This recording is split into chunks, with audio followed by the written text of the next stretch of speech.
নির্বাচন কমিশন যখন নির্বাচনের তারিখ ঘোষণা করবে তখনকার জন্যই আইন শৃঙ্খলা রক্ষাকারী বাহিনী প্রস্তুত আছে বলে জানিয়েছেন স্বরাষ্ট্র উপদেষ্টা। আর সংলাপে যে কোনো সমস্যা সমাধান উল্লেখ করে লন্ডনে বৈঠক নিয়ে কোনো রাজনৈতিক দলের কিছু বলার থাকলে প্রধান উপদেষ্টার আলোচনার পরামর্শ দিয়েছেন পরিবেশ বিষয়ক উপদেষ্টা সৈয়দা রিজওয়ানা হাসান। ঈদের দীর্ঘ ছুটি শেষে প্রথম কর্মদিবসে সচিবালয়ে এসব বলেন তারা। রিপোর্ট করছেন রকুনউদ্দিন। কোরবানি ঈদের ছুটি শুরু হয়েছিল ৫ জুন। টানা ১০ দিনের ছুটি শেষে রোববার খুলেছে সরকারি বেসরকারি সব অফিস। কর্মচঞ্চল প্রশাসনের প্রাণকেন্দ্র সচিবালয়।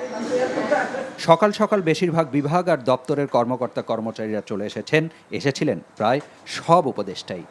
ঈদ শুভেচ্ছা বিনিময়ের পাশাপাশি অংশ নেন একের পর এক বৈঠকে। এর ফাঁকেই কথা বলেন গণমাধ্যমের সাথেও। ঈদ যাত্রা বলবো না যে একদম ওই যে রমজানের মতো নির্বিঘ্ন হয়েছে, বাট ওভারঅল এটা আর কি যে ঠিক ছিল। এখনও তো 15,000 মেগাওয়াট, 15,000-এর বেশি। তো আমাদের প্রস্তুতি আছে। আমরা আরও একটু হয়তো ব্যয়বহুল ওই যে তেলের মেশিনগুলো চালাতে হবে। তাহলে আমরা ওই যে 16, 17, 18 যদি যায় তখন আমরা করবো আর কি।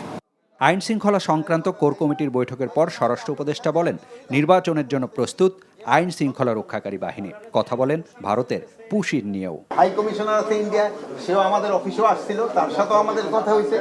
আমরা বলছি যদি আমাদের দেশের নাগরিক যদি ইন্ডিয়া থেকে থাকে তাহলে আমরা প্রপার চ্যানেলে পাঠাও, আমরা নিব। কিন্তু তাদের এই জঙ্গলের ভিতরে ফেলায় যাওয়া, নদীর উপরে ফেলায় দেওয়া, একটা লেকের উপরে ফেলায় যাওয়া, এটা কিন্তু কোনো সভ্য দেশের কিন্তু হওয়া উচিত না। নির্বাচনের ডেটটা তো ফিক্স করবে নির্বাচন কমিশন। ওনারা যেই সময় ফিক্স করবে আমরা মনে হয় আমাদের আইন শৃঙ্খলা বাহিনী ওই সময় তারা প্রস্তুত। আর পরিবেশ বিষয়ক উপদেষ্টার কাছে সাংবাদিকদের প্রশ্ন ছিল সাম্প্রতিক রাজনীতি নিয়ে।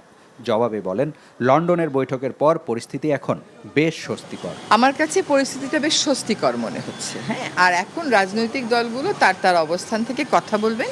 রাজনৈতিক দলগুলো প্রধান উপদেষ্টার ব্যাপারে যদি কোনো কথা বলেন, এটা প্রধান উপদেষ্টার সাথেই ওনারা নিশ্চয়ই কথা বলবেন। রাজনীতি বলেন, নির্বাচনী বলেন, গণতন্ত্রই বলেন আর সংস্কারই বলেন, প্রত্যেকটাই ডায়ালগের মাধ্যমে আগাতে হবে। আমি সেই জন্য ডায়ালগটা হচ্ছে এটাকেই একটা সুসংবাদ মনে করি।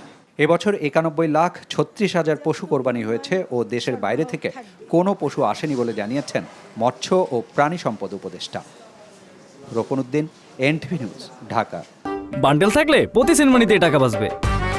বিকাশ সেনমানি বান্ডেল কিনে জিতুন প্রতি লেনদেনে।